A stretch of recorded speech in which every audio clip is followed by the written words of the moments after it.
जय श्री माता रानी। जय माँ विजय सेन चैनल में आप सभी का स्वागत है। आज हम आप सभी को मंत्र सिद्धि, मंत्र जागृति होने के बाद आप कैसे जानें कि आपका मंत्र सिद्ध हो गया है या फिर आपने जिस मंत्र की सिद्धि की है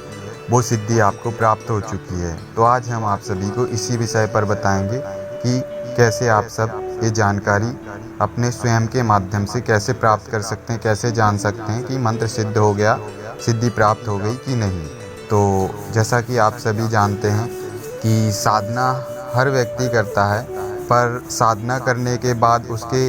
अंदर यही हिचक रहती है, यही वो सोचता है कि जो भी हमने साधना की है, ये साधना करने के बाद भी ये मंत्र हमें सिद्ध हुआ है कि नहीं। इस प्रकार की विचारधारा उसके अंदर चलती रहती है। तो आज हम आप सभी को बताते हैं कि कैसे आप सभी जानें। तो जब भी आप सभी कोई भी मंत्र की साधना करते हैं तो साधना करने के बाद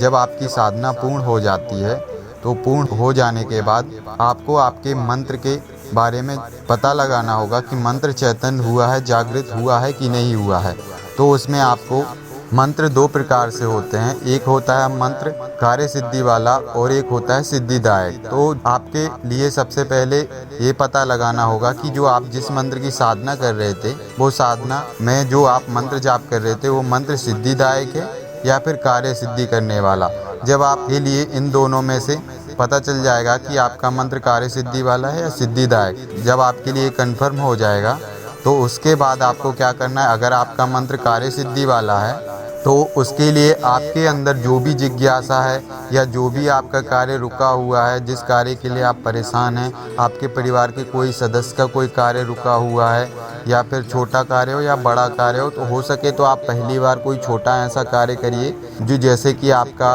बैंक में कोई काम है, फंसा हुआ है और वो बैंक वाले आपका काम कर नहीं रहे हैं और आपको वापस घर भेज दे रहे हैं। अगर आपकी ऐसी स्थिति बन रही है या फिर कोई भी अन्य इस तरीके का कोई काम है जो आपके लिए बार बार आप उस कार्य करने के लिए जा रहे हैं लेकिन उस कार्य के लिए रोक दिया जा रहा है, आपके लिए टाल दिया जा रहा है, कह दिया जा रहा है कल परसों तक आपका काम हो जाएगा, लेकिन वो कल परसों में आपका वो कार्य टलता जा रहा है और वो काम आपका हो नहीं पा रहा है। तो ऐसी स्थिति में आपको जो भी मंत्र की आपने साधना कर रखी है, जो कार्य सिद्धिदायक जो मंत्र है आपका, तो उस मंत्र को आपको सिर्फ 11, 21 या 51 माला जाप करने के बाद संकल्प के साथ ये जाप करना है आपको। और जिस शक्ति का भी वो मंत्र है उसके लिए आपको घी का दीपक जलाना है और जो भी उस शक्ति के लिए भोग लगता है, दूध की मिठाई का भोग, बेसन के लड्डू का भोग या फिर अन्य प्रकार का कोई भोग लगता है तो वो भोग लगाइए। और उसके बाद आपको संकल्प के साथ आप 11, 21 या 51 माला इनमें से जो भी आपको उचित लगता है तो उतना माला आप जाप करिए। और जो भी शक्ति का नाम है तो नाम स्मरण करते उस शक्ति से प्रार्थना लगाइए कि ये जो हमारा कार्य रुका हुआ है या जो ये कार्य हमारा हो नहीं रहा है तो ये कार्य हमारा सफल बनाने की आप कृपा करें और ये कार्य हमारा पूर्ण हो जाए जो इतने दिन से रुका हुआ है। इस तरीके से जब आप प्रार्थना लगाएंगे, वो प्रार्थना लगाने के बाद संकल्प ज़मीन पर छोड़ दीजिएगा और उसके बाद जब आप वो मंत्र जाप करेंगे तो आपका 11 दिन के अंदर अंदर वो कार्य पूर्ण हो जाएगा। जो भी कार्य आपका महीनों से रुका हुआ था वो कार्य पूर्ण नहीं हो पा रहा था। तो इस तरीके से आप अपने मंत्र के द्वारा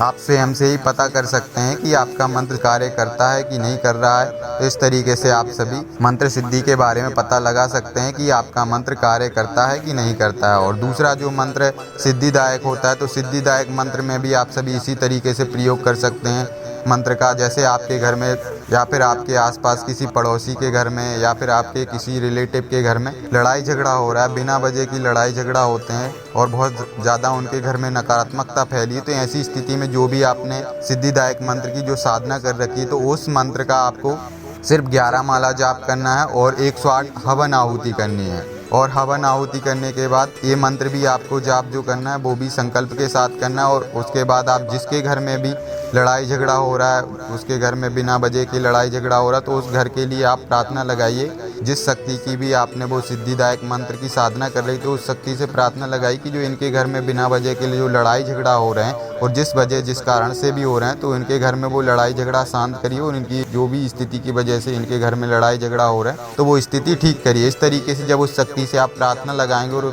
वो संकल्प जमीन पर छोड़ने के बाद जब आप 11 माला जाप करेंगे उस शक्ति का मंत्र का और उसके बाद आप जब 108 आहुति करेंगे तो आप देखेंगे कि 11 दिन के अंदर अंदर उनके घर में जो भी बिना वजह की लड़ाई झगड़ा होते होंगे वो धीरे धीरे ठीक होने लग जाएंगे, और वो जो उनके घर में लड़ाई झगड़ा होते होंगे तो वो स्थिति उनके घर की ठीक हो जाएगी। दोनों प्रकार के मंत्रों की चैतन्यता जागृति के बारे में जान सकते हैं कि आपने जो भी साधना कर रखी है वो मंत्र चैतन्य हुआ, जागृत हुआ है कि नहीं। क्योंकि बहुत सारे ऐसे साधक होते हैं, बहुत सारे ऐसे लोग होते हैं जो साधनाएं तो कर लेते हैं, लेकिन साधना करने के बाद उनके आंतरिक मन में यही विचारधारा चलती रहती कि हमने साधना तो कर ली, पूर्ण हुई कि नहीं हुई, मंत्र सिद्ध हुआ कि नहीं हुआ, जो भी सिद्धिदायक हमने साधना की वो सिद्धि प्राप्त हुई है कि नहीं हुई है। तो आप सभी इस तरीके से शक्ति सिद्धि के बारे में पता चल जाएगा कि सिद्ध हुई है कि नहीं हुई है। जो भी हमने तरीका बताया इस तरीके से आप सभी हर एक मंत्र के बारे में जान सकते हैं कि आपका मंत्र सिद्ध हुआ है कि नहीं हुआ है, आपकी साधना पूर्ण हुई, सफल हुई है कि नहीं हुई है। तो आपको सिर्फ दो तरीके से आपके मंत्र के बारे में पता करना होगा कि मंत्र सिद्धिदायक है या फिर कार्य सिद्धि वाला। जब आपको इस तरीके से पता चल जाएगा तो आप इस तरीके से